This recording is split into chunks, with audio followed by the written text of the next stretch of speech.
Hi, my name is Michelle Wieber. I'm a physical therapist and an athletic trainer here at Wieber Physical Therapy. And I'm here today to talk about one of my favorite subjects, which unfortunately is concussions. I serve as an athletic trainer for one of the high schools in town here, and I've practiced in this area for over 20 years. So one of the messages I want you to get out of this today is that concussion is not just manageable, but that type of injury is very, very treatable. And I hope that gives someone out there a little bit of hope. There was a study done by the Harris Poll in 2015, and they asked about 2,000 US adults what they thought about concussion and whether it was treatable or manageable. And unfortunately, some of the numbers are a little bit scary. 79% mistakenly believe that there is no real way to cure a concussion and that symptoms can be lessened but not alleviated. And I'm here to tell you through 20 years of practice, the people following a concussion can have their symptoms alleviated. So one of our goals in these videos is to talk to you about what would be our top recommendations. And one of the things I thought about is not only for the younger population, where parents are attending their doctor visits, but maybe even in the older population, where a caregiver or a spouse is attending a visit to a provider, is what questions should you be asking when you go see someone or are with someone who's getting treated for a concussion. So question number one would be, what should be tested and what tests are best to be ordered?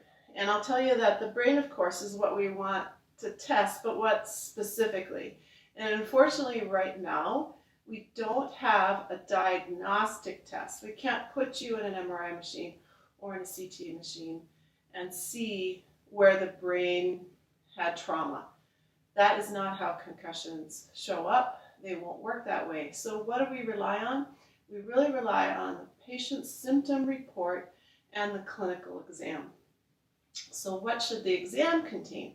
The exam should contain an assessment of the visual system, not only going to see your optometrist and figuring out if you can read the eye chart, but how the eyes are teaming together, meaning the two images from the right and the left eye. How are they coming together and creating a stable image in the brain? So visual system, the vestibular system. So this is the gyroscopes that are deep to your inner ear, past your hearing center, and they tell your brain whether you just went up or down or turned left or right because of some fluid that flows in some canals. So it is like a gyroscope you would see on a naval vessel. The second thing or third thing they should be tested for would be the neck. You need to have your neck movements moving, and some of the muscles of the neck can refer pain into the head, and the nervous system, which is your brain, can be bothered by that. Cognition should be tested. So what's your memory like? How are you doing retaining facts? And also, most likely, hearing should be tested. So in physical therapy, we focus most on the visual system, the vestibular system, and treatment of the neck. And then the other two systems, hearing as well as cognition, typically get referred out to other providers that specialize in that area.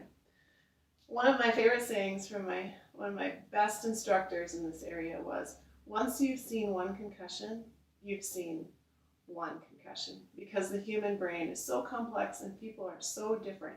So just because your friend had a concussion or your friend's daughter had a concussion, now your daughter has a concussion, they are not probably going to present the same, and that means that their recovery will most likely be different. Okay, question number two. When should you begin physical and cognitive activity after being diagnosed with concussion or had one?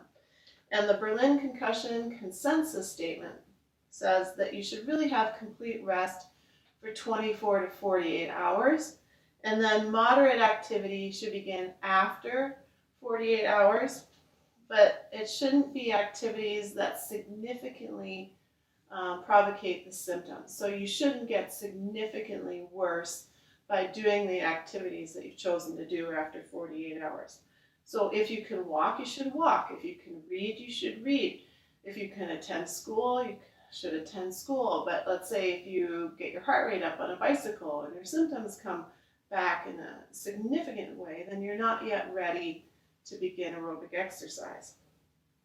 There's a lot of information about return to play on the CDC's website, and you can access that online.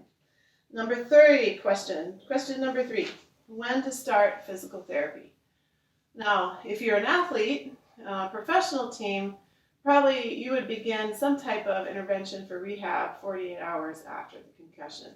And that might look like a bunch of different things. It may just be icing and beginning some relaxation training and maybe nutrition. But in the case when you're seen as an outpatient, when do you start physical therapy? So really, if it's been more than 2 weeks and symptoms are still persisting, you are ready to start physical therapy.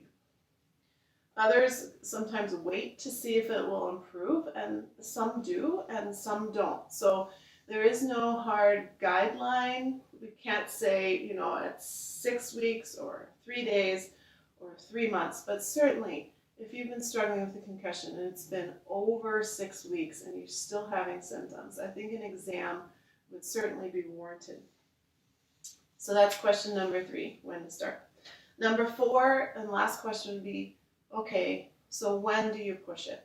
When do you start to say, okay, even though this makes me feel a little funny or dizzy or gives me a slight headache, can I still do that? And the answer in some cases is absolutely yes. Tissues all over the body heal in about 6 to 8 weeks. Why does my knee still hurt after I have a procedure done or after an injury after 6 to 8 weeks? It's not because of the tissues, it's because the nervous system is still sensitive. And your CEO, which is up here, is your nervous system. And it decides whether it's going to work in a format where it's worried about survival, or if it's going to be operating outside of that survival mode and into things that are calling for higher function, like learning and things at school and at work that require a plan. So the brain tissue heals too, and the system, though, can still stay sensitive. And the system, because it's so complex, needs training to rebuild some connections in the brain. I talked about earlier how the right eye and the left eye bring 2 separate images to the brain, and they come together to make one. And that's one of the things that you can start working on. So in all these videos, we talk a little bit about what can you start doing for yourself. And here's some things that would probably be really no risk to you to begin if you're struggling with concussion. The first one is Convergence. So I'm going to use my red Sharpie pen. It could be just something simple like this, or you could have something with a word on it. And I'm going to practice pulling it in toward my nose. And as I'm doing that, I'm working really hard to keep that pen a singular pen. I have to stop if I'm doing the training, if it becomes 2, and find the point where it becomes 1. And then keep working to bring that in.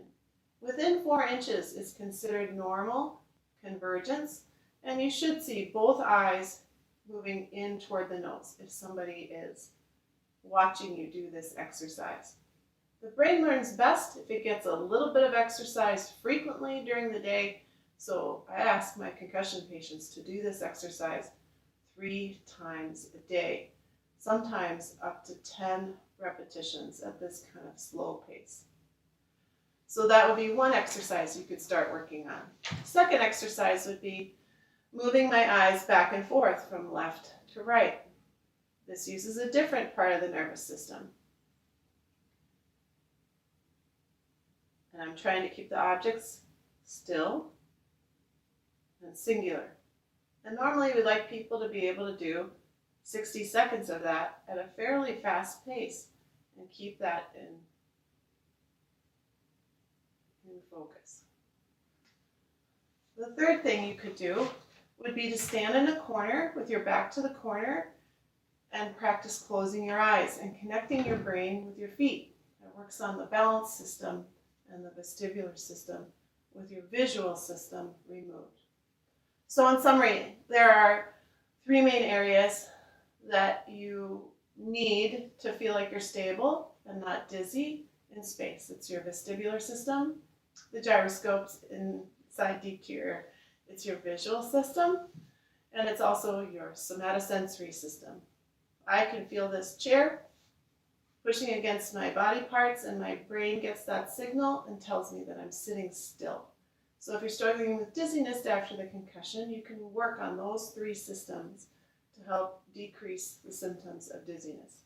Headaches are typically related to either the CEO in the brain struggling or some type of neck issue, and physical therapists can certainly help you work with that as well. For a full exam, or if you have questions, please feel free to call the office. We do have a 15-minute free phone consult with a physical therapist. If you would like to take advantage of that, please call the office and get that scheduled. Again, I'm Michelle Wieber, Wieber Physical Therapy in Faribault, Minnesota, and hope you're having a great day.